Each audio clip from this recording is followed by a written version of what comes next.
ஐயப்பன் பிரம்மச்சாரியா இருந்தாலும் அவரை மனதார வணங்கின மனதார விரும்பின பெண்ணை பத்தி உங்களுக்கு தெரியுமா? ஐயப்பன் தாயிற்காக காட்டிற்கு சென்று புலியின் பாலை எடுக்க முயன்றார் என்பது நமக்கு தெரியும். அங்க அவருடைய வரலாற்றின் நோக்கமாக இருக்கக்கூடிய மகிஷி என்ற அரக்கியை அழித்ததும் நமக்கு தெரியும்.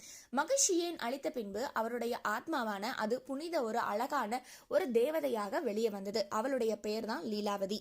லீலாவதி ஐயப்பனை மனதார நினைப்பதாகவும் விரும்புவதாகவும் என்ன திருமணம் செய்து கொள்ளுங்க அப்படின்னு ஐயப்பன் கிட்ட மன்றாடினாங்க. ஆனா அதற்கு ஐயப்பன், என்னுடைய இந்த பிறப்பு பிரம்மச்சாரியானது, நான் உன்னை மணக்க முடியாது. ஆனா என்னுடைய கோவிலுக்கு அருகிலேயே நீ கண்டிப்பா இரு.